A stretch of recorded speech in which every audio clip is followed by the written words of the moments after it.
Why does she stand there? The spirits are angry.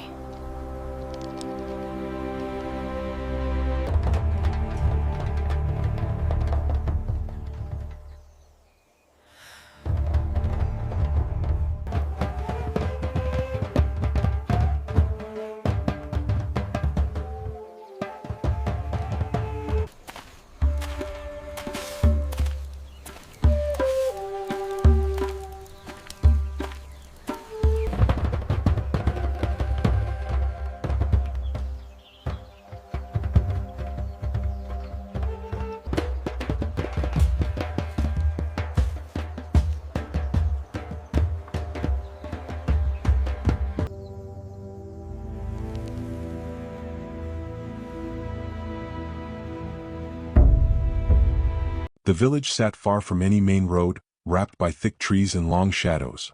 At sunrise, smoke rose from clay houses in slow, careful lines, as if even the fire feared to move too fast. At night, the wind carried old songs through narrow paths, songs no one remembered learning, yet everyone knew by heart. This village had survived for generations not because it was strong, but because it obeyed.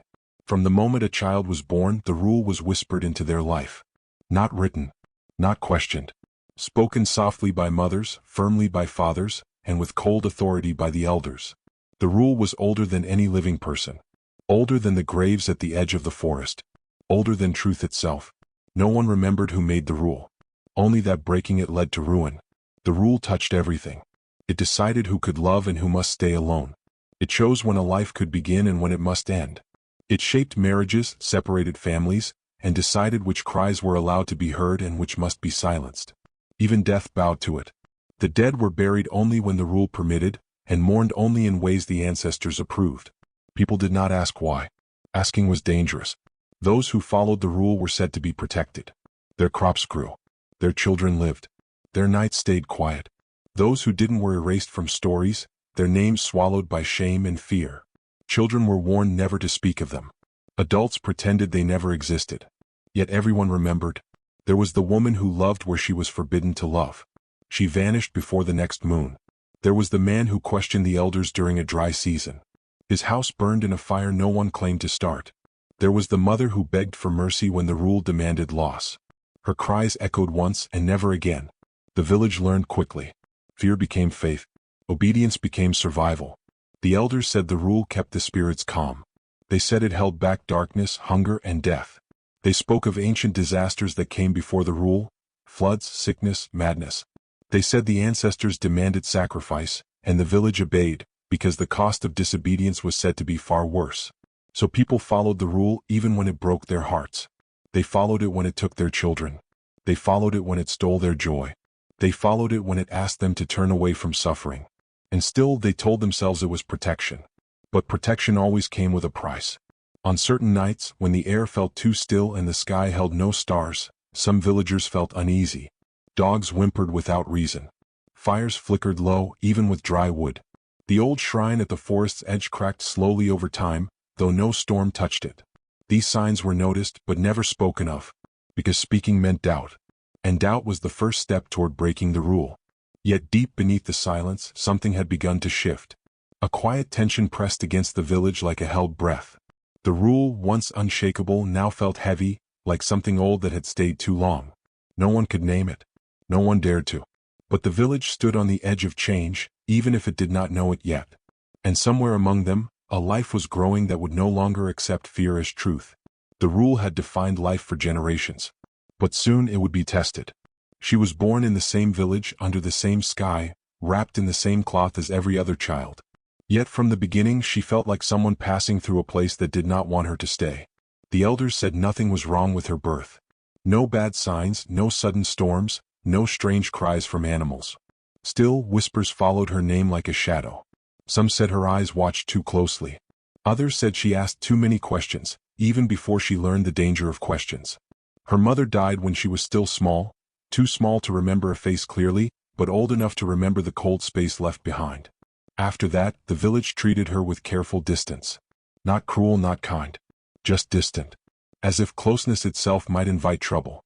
She was raised by relatives who fed her and clothed her, but never truly held her. Their love followed the rule, measured and careful, never spilling over. At night, she listened to the village breathe through thin walls, feeling alone even among many. As she grew, she noticed what others pretended not to see. She noticed how people lowered their eyes when the elders passed, how laughter stopped near the shrine, how grief was hidden, folded neatly away so the rule would not be offended. She noticed how fear shaped faces more deeply than age ever could. Other children learned early to stay within lines. She did not. She felt pain when others suffered. When a neighbor lost a child to the rule, she felt the ache like it was her own. When a young man was forced into a marriage that hollowed his eyes, she saw something inside him break.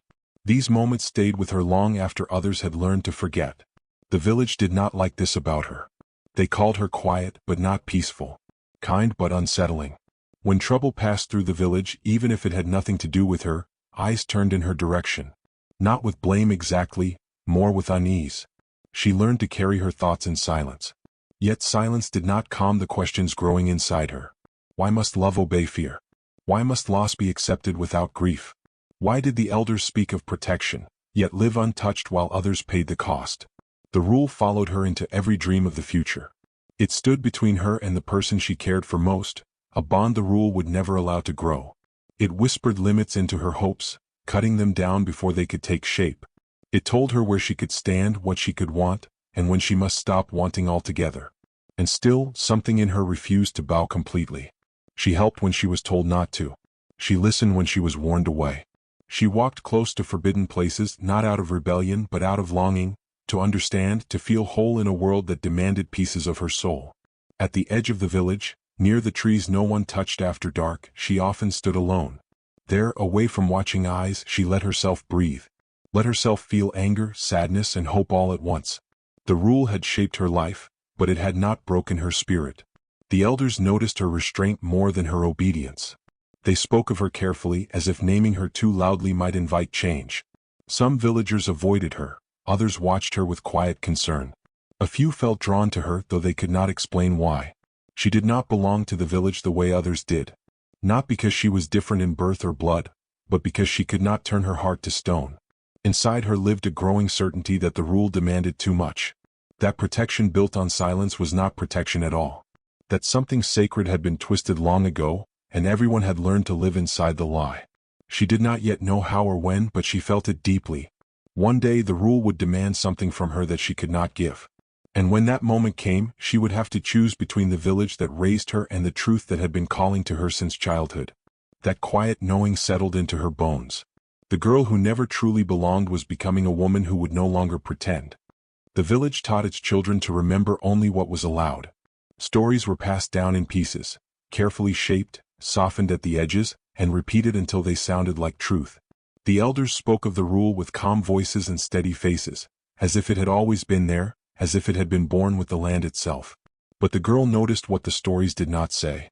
She noticed how the elders avoided certain questions, how their eyes hardened when the past was mentioned too clearly. She noticed symbols carved into stones near the shrine, marks no one explained, worn down as if someone had tried to erase them by hand. As she grew older, her curiosity became harder to hide. During long evenings, she listened from the edges of gatherings, pretending to be busy while elders spoke in low voices. Their words slipped through pauses and silences. Not full truths but fragments, enough to stir unease. They spoke of a time before the rule when the village was divided. When families fought openly, and blood had been spilled on ground now called sacred. They spoke of fear not from spirits but from each other. One elder once mentioned a great loss, quickly like a mistake. A night when many lives were taken in the name of peace. When she asked about it later, she was told she had misunderstood. That the ancestors had saved them, not punished them. But doubt had already taken root. There were places the rule forbade anyone to visit. Old huts swallowed by vines. A path behind the shrine that led deeper into the forest than anyone dared to go. The girl felt drawn to these places not by courage, but by a sense that something important had been left behind. One evening she stood before the shrine as the sun fell low. The air felt heavy, thick with memory. The carvings on the stone seemed less like protection and more like warnings. She traced them gently, feeling grooves filled with years of silence. She sensed grief there. Not divine anger, but human sorrow. The elders said the rule was created to please the spirits. Yet nothing about the stories felt sacred. They felt rushed. defensive. As if the truth had been buried under fear and called tradition to keep it hidden. She began to notice contradictions. The rule was said to protect the weak, yet it always demanded sacrifice from those with the least power. It claimed to prevent chaos, yet it thrived on silence and obedience. It was said to unite the village, yet it had created deep wounds that never healed. Slowly she realized something painful. The rule was not born from wisdom. It was born from panic. Long ago, someone had chosen control over truth. Someone had decided that fear was easier to manage than guilt. And over time, that choice had hardened into law. Generations had grown up believing the rule was sacred, because believing was safer than remembering. The girl felt anger rise, not loud or wild, but steady and heavy. Anger for the lives lost, for the questions never answered, for the pain turned into tradition and passed down like inheritance. She understood now why doubt was forbidden. Because once the rule was questioned, everything would collapse. The ancestors were not angry spirits demanding obedience. They were people, flawed, afraid, capable of cruelty. And the rule was not protection from darkness. It was darkness dressed as safety. This understanding frightened her more than any curse ever could. As she walked away from the shrine that night, the world felt different. Smaller, sharper. Every look from the elders now carried weight. Every warning sounded like a plea to keep the lie alive. The rule was deeply wrong. She could feel it in her chest, in the way her breath caught when she imagined another life lost in its name. And though she did not yet know what the truth would demand of her, she knew one thing with painful clarity. If the rule survived, the village would never be free. And if the truth came out, nothing would ever be the same again. The past had been buried, but it was awake. And it was waiting. The moment arrived quietly, as most disasters do. It began on a day that looked no different from the rest. The sun rose as it always had. The village moved in its slow rhythm, fetching water, tending fires, avoiding the shrine until it was time not to. Nothing warned them that the balance they clung to was already breaking. But the girl felt it.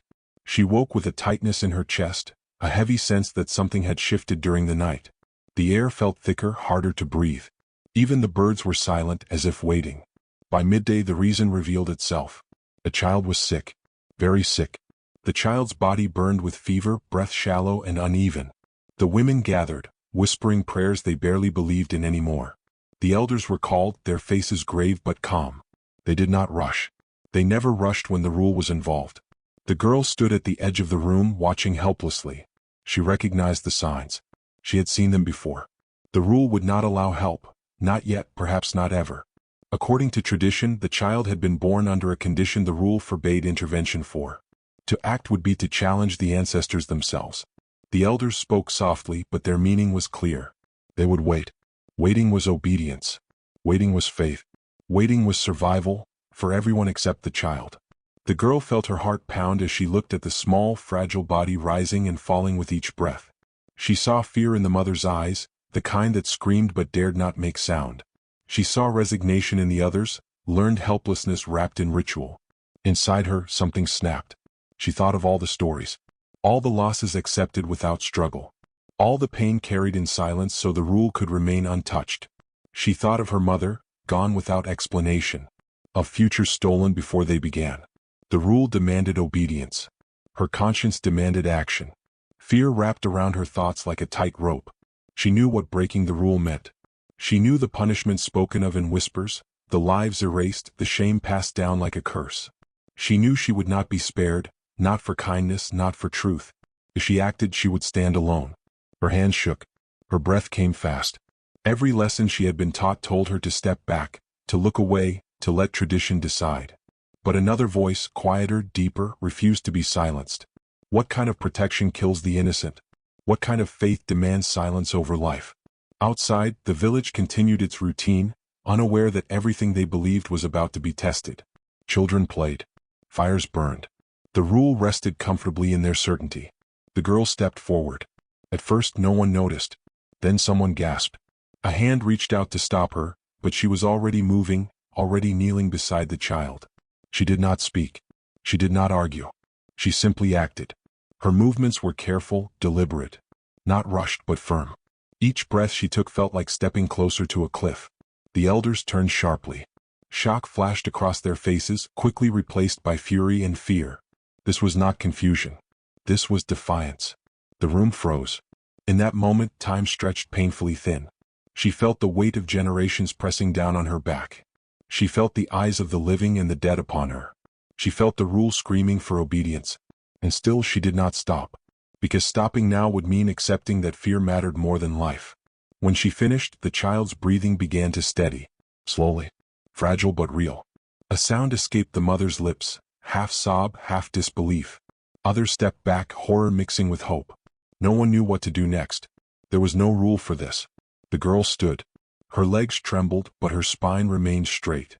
She knew there was no undoing what she had done. Even if the child lived, the village would not forgive her.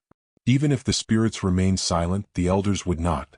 She had crossed the line that held their world together.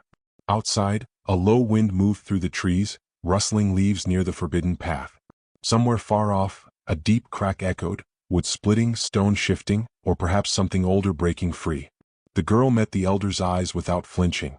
She felt fear, yes, but also something new. A strange, painful calm. The kind that comes when a choice is finally made. The rule had defined life in the village for generations. And she had just broken it. There would be consequences. Severe ones. She knew that with painful certainty. But as she looked back at the child, still breathing, still alive, she understood something just as clearly. No matter what came next, she would never regret this moment. There was no turning back now. The rule was broken. And the village would never be the same.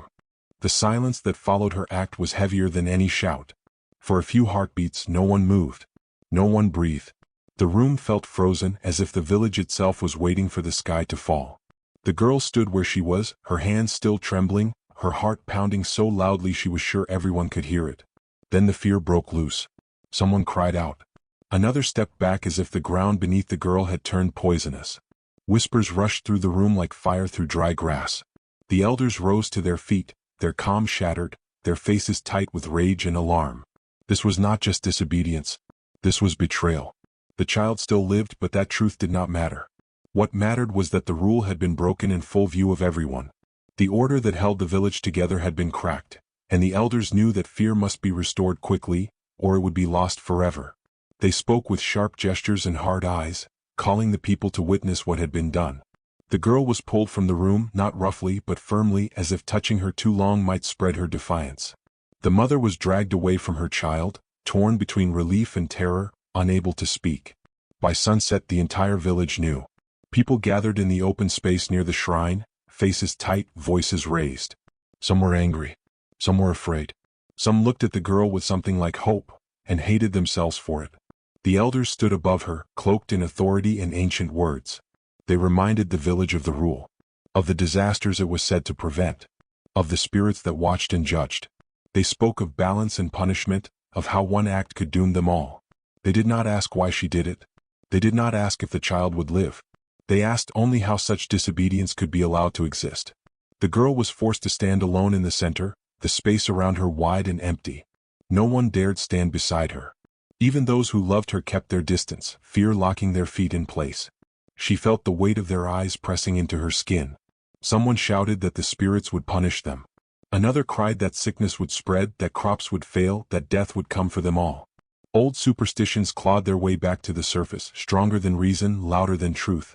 That night, the wind rose suddenly, howling through the village paths. A branch fell near the shrine, splitting loudly against the ground. Gasps filled the air. The elders seized the moment, pointing to the darkness as proof. She has doomed us, their silence seemed to say. The girl was cast out of her home before dawn. She was not beaten. She was not imprisoned. Instead, she was given something far worse, complete isolation. Her sleeping mat was dragged to the edge of the village, near the forbidden trees.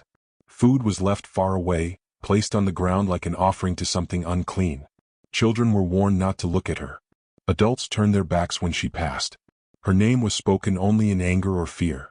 Days passed. Nothing happened. No sudden sickness swept through the village. No fire burned the crops. No spirit appeared in rage. And yet, the elders insisted that punishment was coming. That the spirits were patient. That silence was only the calm before disaster. The people wanted to believe them. Every strange sound became a warning. Every dark cloud was a threat. When a goat fell ill, it was blamed on her. When a pot cracked in the fire, it was blamed on her. Fear needed a face, and she was standing right there. The girl endured it all quietly. At night, she lay awake listening to the village breathe from a distance. She thought of the child, wondered if the small chest still rose and fell. She thought of the mother, torn between gratitude and terror. She thought of the truth she had uncovered and how heavy it now felt. Loneliness pressed down on her, sharp and cold. There were moments when doubt crept in, whispering that maybe she had been wrong. Maybe fear was safer. Maybe silence was easier. But then she remembered the child's breath evening out beneath her hands. And the doubt faded.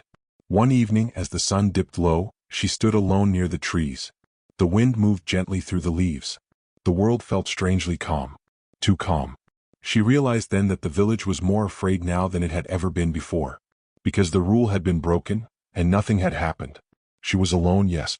Cast out. Blamed. Fear. But she was not broken.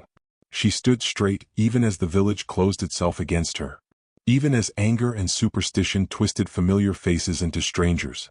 Even as the elders tightened their grip, desperate to hold onto a power that was slipping away. The rule had demanded her obedience. She had chosen truth instead. And though the village turned its back on her, she remained standing, alone at the edge of their fear, waiting for whatever came next. Because somewhere deep down, she knew this was only the beginning. The day stretched on, slow and uneasy. The village waited for punishment the way it had been taught to, quietly, fearfully, watching the sky and the ground for signs of anger. Every morning, people stepped outside their homes half expecting disaster. Every night, they went to sleep tense, listening for screams, storms, or sudden death. But nothing came. The sun rose as it always had. The crops continued to grow. Children ran through the paths, laughing without knowing why their parents watched them so closely. Life moved forward, stubborn and unchanged. The silence became unbearable. At first, the elders insisted the spirits were patient.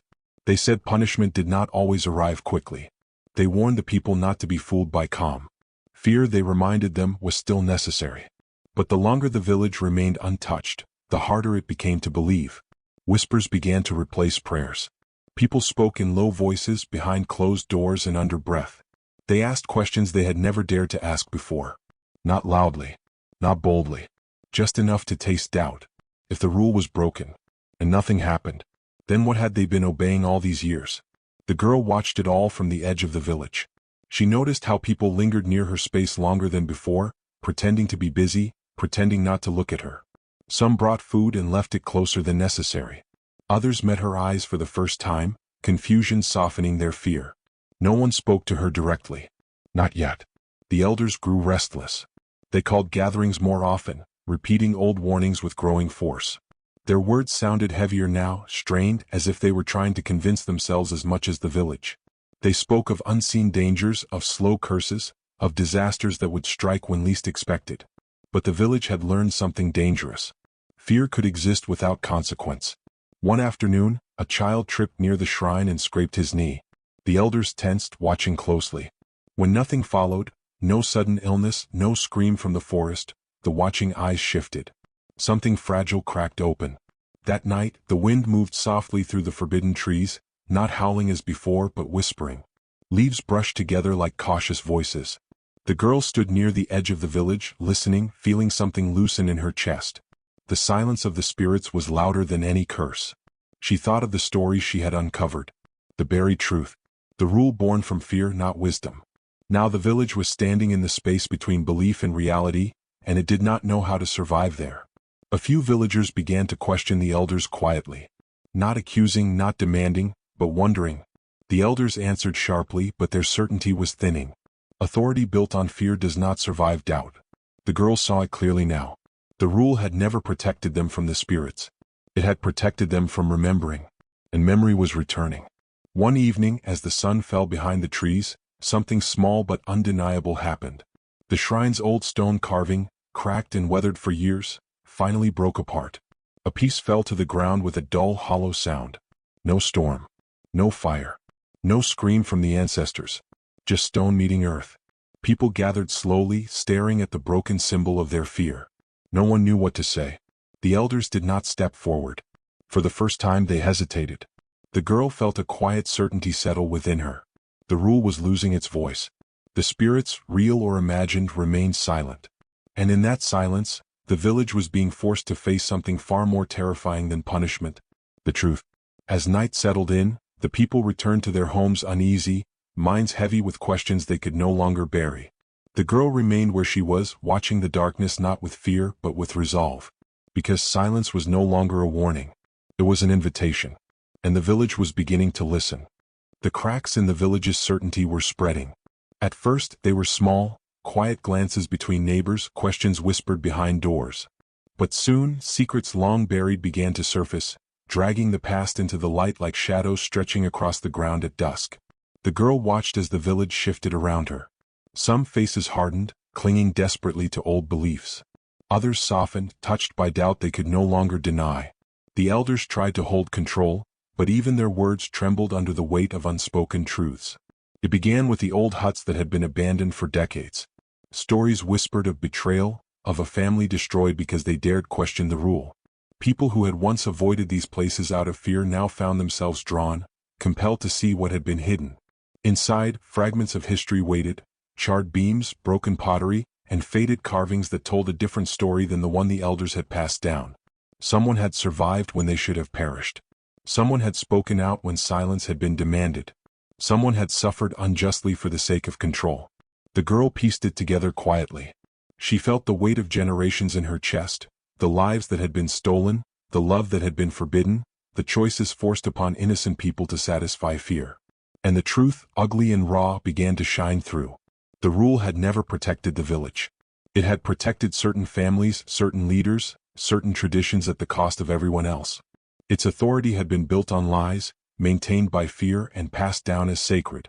When the truth leaked into the open, it did not roar, it whispered.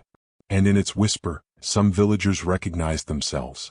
Their own parents, their own ancestors, had obeyed the rule blindly, perpetuating injustice without question. Their shame twisted into guilt, their fear into anger. The girl's act, the breaking of the rule, had become a spark. People who had lived in the shadow of silence began to speak, carefully, cautiously, like stepping onto ice that might crack beneath their feet. They told small truths, fragments of memory long denied. Stories of love taken away, of children lost, of sacrifices that had never needed to be made. The elders tried to stop it, using the authority they had clung to for decades. They called on spirits, on fear, on the traditions that had kept the village in line. But every lie spoken now met doubt in return. Every warning fell against walls already cracking with memory. The girl became more than a rebel. She became a symbol. She was proof that the rule could be challenged, that the village could survive its breaking. She walked among the people, not with arrogance, but with quiet certainty, letting her presence remind them that courage could exist even in the shadow of fear. Tears were shed in private corners, apologies whispered that could not undo the past. Some villagers shouted in anger, unable to bear the shame now pressing against their hearts. Others sat silently, staring at the ground, realizing for the first time that obedience had cost them more than they could imagine. And yet, the village did not collapse entirely. It wavered, divided between denial and awakening. Families were torn between loyalty to tradition and recognition of injustice. The elders' authority weakened with each story told. The rule's power faltered, no longer sacred, no longer absolute. The girl watched it all, feeling both sorrow and hope. The village was facing the truth at last, and with that truth came pain, yes, but also the possibility of healing. The past had refused to stay buried. It had clawed its way out, demanding acknowledgement. And the girl understood something vital. Change always begins with courage, but it is carried forward by those who dare to face the consequences. The village was breaking, and in that breaking it might finally be set free. The village that once moved in careful harmony was now a storm of fear, anger, and confusion. Old alliances crumbled like dry leaves underfoot. Families that had once bowed to tradition now whispered accusations behind closed doors. Friends turned on each other, not for personal gain, but for fear of being blamed for disobedience. The girl watched it all, her heart heavy, knowing the chaos was inevitable. The rule had been their thread, fragile and invisible, and now that thread had snapped. The villagers, raised in obedience, had no other map to navigate this new world. Fear once outward now turned inward. Everyone began to suspect everyone else. Anger flared first at the elders. Their trembling authority no longer commanded respect, only resentment. "Why didn't you stop it?" one villager shouted. "Why did you let her act?" Another whispered, "You lied to us. All these years you lied." The elders tried to speak, to command, to restore order, but their voices sounded thin and hollow. Then fear spread to neighbors. Accusations became personal. Families blamed each other for every misfortune, real or imagined. A goat that died was her fault. A sudden illness became proof of someone's disobedience. Small disagreements escalated into shouting matches, hands shaking, faces red with panic. Amid it all, the girl moved cautiously, trying to calm what she could. She spoke no words at first, letting her presence alone remind the villagers that courage existed outside fear. She guided those willing to listen away from dangerous assumptions, tried to prevent violence before it could take root. But for every hand she reached, another swung in anger. She witnessed grief that could not be mourned. A family screamed into the empty night because a long-held secret had been exposed. Parents cried in silence over children they had failed to protect. Husbands and wives argued over blame, each feeling powerless against the invisible weight of tradition suddenly stripped bare. Yet in this chaos, some villagers began to question what they had truly feared. They dared to look at the rule not as law but as choice. They saw that the punishment they expected never came, and that their fear had only bound them to each other in misery. Small acts of defiance began, an elder choosing silence instead of accusation, a mother comforting her child openly, a neighbor refusing to join in the anger. The girl realized that the rule, once a unifying force, was now destroying everything it had claimed to protect. It no longer bound the village together, it fractured it. The elders' authority was crumbling, their threats empty. Tradition built on fear had failed its people. The night was heavy with tension. Fires burned low in the houses, casting shadows that stretched unnaturally across the walls. Outside, the wind whispered through the trees like warning voices. The village felt like it teetered on the edge of ruin, every step forward unsure, every glance a potential spark for more conflict. In the midst of it all, the girl stood alone in the village square, her gaze steady, heart beating with quiet resolve. She did not wield authority, nor did she need to. Her courage and her choices had shown the villagers that fear was not law, that the rule, though long obeyed, had no power over the truth. And now they were left to face themselves. The chaos would not end immediately. Anger, grief, and regret would take time to settle. Families would fracture, some beyond repair. But beneath the pain, something new was taking root: understanding. The village, once silenced by fear, was learning to hear the voices it had long denied. The girl raised her head to the sky, the wind brushing her face. She knew the coming days would demand even more of her courage. She would be tested by those who clung desperately to tradition, by those whose hearts were still trapped in fear. But she also knew that the rule had lost its power to control them, and that was the beginning of something stronger. For the first time in generations, the village had a chance to choose, not to obey, not to fear, but to live. And she would help them find the way. The village began to breathe differently, though unevenly, like someone who had held their breath for far too long. The air was thick with relief, but also with the raw, sharp edge of truth. The rule had been broken, yes, but the aftermath had only just begun. The child she had saved thrived. Slowly, almost imperceptibly, life returned to a place that had been frozen by fear. Mothers smiled openly. Fathers laughed again, though cautiously. Children ran through the village paths, their laughter ringing out without hesitation, and yet the shadows of doubt lingered. The girl walked among them quietly, feeling the weight of both gratitude and resentment. Some villagers approached her with reverence, their eyes shining with hope. Others looked away, fear still burning hot beneath their skin, unable to forgive or understand. Every interaction reminded her that change was never comfortable, and never instant. The elders' power had weakened, but it had not disappeared entirely. They watched from their high chairs, attempting to summon the authority they once held, but their words were hollow now. People no longer obeyed automatically. Questions replaced silent nods, and each answer they gave had to stand against the truth that had been revealed. Some villagers confessed secrets they had kept for decades.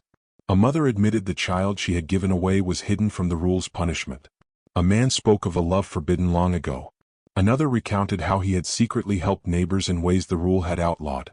The weight of generations pressed on the village, and yet, telling these stories brought light to long darkened corners. The girl herself bore loss. Some who had once looked up to her now turned away, afraid to acknowledge her presence. Her solitude remained, but it had shifted from fear to purpose. Every hardship she endured became proof that courage carried a price, and that some prices were worth paying. The village slowly began to act differently. Small acts of forgiveness appeared, hands extended to those they had blamed for years, words of acknowledgement for lives once silenced. Families began to speak honestly, and grief found a voice rather than a cage. The rules control loosened with every story told, every act of bravery, every embrace of compassion. In time, the girl realized that breaking the rule had not been an ending. It had been a key. A door had been unlocked, one that required constant effort to keep open. Change, she understood, demanded more than courage. It demanded persistence, empathy, and the willingness to face resistance from every direction. A symbolic act came one evening, small but meaningful. The villagers gathered near the cracked shrine, not to plead with spirits, but to acknowledge their own shared responsibility. Together they lifted the broken stones, replacing them with fresh markers, simple carvings of life, survival, and honesty. No longer symbols of fear, no longer reminders of obedience, they were reminders of resilience, and of the truth that had always been theirs to claim. The girl stood among them, hands calloused, heart full. She did not speak. She did not need to. Her presence was enough to remind the village that the rule had lost its power, not through punishment, not through authority, but through understanding. Life in the village was far from perfect. Old scars remained, and some wounds would never fully heal. But for the first time in generations, people walked with eyes open, free from the shadow of fear. They learned that survival was not obedience, that love was not conditional, that life could be claimed with courage and compassion, even when tradition demanded otherwise. The girl smiled quietly to herself, feeling the weight of all she had endured, and all that had been given back. Breaking the rule had been just the beginning. What followed was something far more profound: freedom reclaimed by the hands of those brave enough to embrace it. And the village would never forget the one who dared. The village had changed, though no one could say exactly when the shift became complete. It was not sudden, not loud, not marked by fireworks or proclamations. It was quiet, like dawn slowly spreading its light across a valley, revealing what had been hidden in shadow for too long. People moved differently now. Fear no longer dictated their steps. Laughter returned to the streets, soft at first, hesitant, then growing bolder with each passing day. Families spoke openly, sharing stories that had been buried by the rule for generations. Old secrets were told without shame, grief was expressed without judgment, and even the elders, once untouchable in authority, learned to listen. The girl, now a woman, walked among them not as a rebel, but as a bridge between past and future. She had lived through the fear, the punishment, the loneliness, and the doubt. She had seen the village turn on itself and then begin to heal. And through it all, she had never stopped believing in what was right. Children now played near the shrine, no longer fearing its stones. Its carvings had been replaced with new symbols, simple marks of life, growth, and truth. The elders sometimes lingered nearby, teaching the history of the village honestly for the first time, warning of past mistakes without hiding them behind fear. The rule that had once controlled every heartbeat had lost its power, not by destruction but by understanding. The woman's presence reminded the villagers of the courage it took to speak truth, to act with conscience, to challenge fear when it had been presented as law. People whispered her name with reverence, yes, but also with gratitude. They told their children stories about her, not as a rebel, but as someone who had shown that life, love, and truth mattered more than obedience. She herself had endured loss. Some who had once supported her had died or left the village, unable to adjust to the change she had begun. But she also witnessed the birth of new lives, unburdened by fear, allowed to grow free in a world that had learned to balance tradition with conscience.